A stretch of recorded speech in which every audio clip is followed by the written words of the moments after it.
ಕೇಂದ್ರ ಸಚಿವ ಧರ್ಮೇಂದ್ರ ಪ್ರಧಾನ್ ರಾಜೀನಾಮೆಯನ್ನು ನಾವು ಯಾರೂ ಕೂಡ ನಿರೀಕ್ಷೆ ಮಾಡಿರಲಿಲ್ಲ ಎಂದು ಶಿವಮೊಗ್ಗ ಸಂಸದ ಬಿ.ವೈ. ರಾಘವೇಂದ್ರ ಮಾಧ್ಯಮಗಳಿಗೆ ತಿಳಿಸಿದ್ದಾರೆ. ನೀಟ್ ವಿಚಾರಕ್ಕೆ ನಡೆದ ಹೋರಾಟದಲ್ಲಿ ಬೇರೆ ಪಕ್ಷಗಳು ಕೈಜೋಡಿಸುವ ಕೆಲಸವಾಯಿತು. ಸಚಿವ ಧರ್ಮೇಂದ್ರ ಪ್ರಧಾನ್ ರಾಜೀನಾಮೆ ನೀಡುವ ವೇಳೆ ಸ್ಪಷ್ಟವಾಗಿ ಹೇಳಿದ್ದಾರೆ.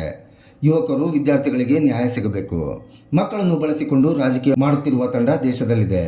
ಅಂತವರಿಗೆ ಮಕ್ಕಳು ಆಹಾರ ಆಗಬಾರದು ಎಂಬ ಒಂದೇ ಕಾರಣಕ್ಕೆ ರಾಜೀನಾಮೆ ನೀಡುತ್ತಿರುವುದಾಗಿ ತಿಳಿಸಿದ್ದಾರೆ ಎಂದು ಸಂಸದ ರಾಘವೇಂದ್ರ ಬೇಸರ ವ್ಯಕ್ತಪಡಿಸಿದರು. ನಾವ್ಯಾರೂ ಕೂಡ ನಿರೀಕ್ಷೆಯನ್ನ ಮಾಡಿದ್ದಿಲ್ಲ. ನಮ್ಮ ನೀಟ್ ವಿಚಾರದಲ್ಲಿ ಕಾಕ್ರೋಚ್ ಜನತಾ ಪಾರ್ಟಿ ಹೆಸರಿನಲ್ಲಿ ಇನ್ನು ಹೋರಾಟ ನಡೆಯಿತು. ಬೇರೆ ಶಕ್ತಿಗಳು ಕೂಡ ಕೈ ಜೋಡಿಸುವಂತ ಒಂದು ಪ್ರಯತ್ನ ಆಯಿತು. ಸ್ವತಃ ಗೌರವಾನ್ವಿತ ನಮ್ಮ ಕೇಂದ್ರದ ಶಿಕ್ಷಣ ಸಚಿವರಾಗಿದ್ದಂತ ಧರ್ಮೇಂದ್ರ ಪ್ರಧಾನ್ ಅವರು ರಾಜೀನಾಮೆ ಕೊಡೋ ಸಂದರ್ಭದಲ್ಲಿ ಸ್ಪಷ್ಟವಾಗಿ ಹೇಳಿದ್ದಾರೆ, ಈಗಿನ ಯುವಕರಿಗೆ ವಿದ್ಯಾರ್ಥಿನಿ ನ್ಯಾಯ ಸಿಗಬೇಕು. ಹಾಗಾಗಿ ಮಕ್ಕಳನ್ನು ಉಪಯೋಗಿಸಿಕೊಂಡು ರಾಜಕಾರಣ ಮಾಡುವಂತ ಒಂದು ತಂಡ ನಮ್ಮ ದೇಶದಲ್ಲಿ ಇವತ್ತಿದೆ.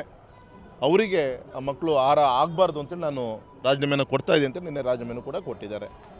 ಹಾಗಾಗಿ ಈ ಸಂದರ್ಭದಲ್ಲಿ ನಾನು ಗೌರವಾನ್ವಿತ ಪ್ರಧಾನಮಂತ್ರಿಗಳಿಗೆ ನಾನು ಅಭಿನಂದನೆ ಸಲ್ಲಿಸಿದ್ದೀನಿ. ಈಗಾಗಲೇ ನೀಟ್ ಎಕ್ಸಾಮ್ನಲ್ಲಿ ಮೇಯಲ್ಲಿ ಆದಂಥ ಲೀಕೌಟು ವಿಚಾರ, ಪೇಪರ್ ಲೀಕೌಟ್ ಇರ್ಬೋದು, ಅದಾದಮೇಲೆ ಸಾಕಷ್ಟು ಮೆಜರ್ಸ್ಗಳನ್ನು ತೆಗೆದುಕೊಂಡಿರ್ಬೋದು. ಶಾಶ್ವತ ಒಂದು ಪರಿಹಾರ ಸಿಗಬೇಕು ಅನ್ನೋದು ಯುವಕರ ಒಂದು ಅಪೇಕ್ಷೆ ಏನಿದೆ. ಅದಕ್ಕೆ ಸ್ವತಃ ನಿನ್ನೆ ನಡ್ಡಾಜಿಯವರು ಮತ್ತು ಸಿಂಗ್ ಅವರು ಒಟ್ಟಿಗೆ ಇದ್ದು ಆಶ್ವಾಸನೆ ಕೂಡ ಕೊಟ್ಟಿದ್ದಾರೆ. ಸೊ ಬರೋವಂಥ ದಿನದಲ್ಲಿ ಇದು ತುಂಬ ವರ್ಷಗಳ ಒಂದು ಶಾಪ ಏನಿದೆ, ಈ ರೀತಿಯಂಥ ಚುನಾವಣಾ ಎಕ್ಸಾಮ್ ಟೈಮಲ್ಲಿ ಪೇಪರ್ ಲೀಕೌಟ್ ಆಗೋದು, ಈ ಥರದ್ದೆಲ್ಲ ಅದನ್ನು ಶಾಶ್ವತ ತಡೆಯುವಂಥ ಕೆಲಸ ಮೋದಿಜಿಯಿಂದ ಮಾತ್ರ ಸಾಧ್ಯ. ಆ ಕೆಲಸ ನಮ್ಮ ಸರ್ಕಾರದಲ್ಲಿ ಆಗುತ್ತೆ ಅಂತ ನಾನು ವಿಶ್ವಾಸದಿಂದ ಹೇಳಕ್ಕೆ ಇಷ್ಟಪಡ್ತೇನೆ. ಇನ್ನು ಧರ್ಮೇಂದ್ರ ಪ್ರಧಾನ್ ರಾಜೀನಾಮೆಗೆ ಕಾಂಗ್ರೆಸ್ ಸಂಭ್ರಮಾಚರಣೆ ವಿಚಾರವಾಗಿ ಪ್ರತಿಕ್ರಿಯಿಸಿದ ಅವರು, ಪಕ್ಕದ ಮನೆಯಲ್ಲಿ ಗಂಡು ಮಗು ಹುಟ್ಟಿತು ಅಂತ ಮೈಸೂರು ಪಾಕ್ ಜಿಲೇಬಿ ತಿನ್ನೋ ಜನರನ್ನ ನಾವು ನೋಡಿದ್ದೇವೆ. ಇದು ಪ್ರಜಾಪ್ರಭುತ್ವ ವ್ಯವಸ್ಥೆ. ಯಾರು ಬೇಕಾದರೂ ಪಟಾಕಿ ಹೊಡೆಯಬಹುದು, ಯಾರು ಬೇಕಾದರೂ ಘೋಷಣೆಗೆ ಹೋಗಬಹುದು. ಪ್ರಧಾನಿ ಮೋದಿ ಅವರ ಉದ್ದೇಶ ಬಹಳ ಸ್ಪಷ್ಟವಾಗಿದೆ.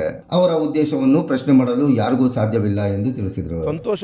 ಪಾಪ ಪಕ್ಕದ ಮನೆಯಲ್ಲಿ ಗಂಡು ಮಗು ಹುಟ್ಟಿತು ಅಂತೇಳಿ ಪಾಪ ಮೈಸೂರು ಪಾಕು ಜಿಲೇಬಿ ತಿನ್ನುವಂಥ ಜನ ನಾವು ನೋಡಿದ್ದೀವಿ.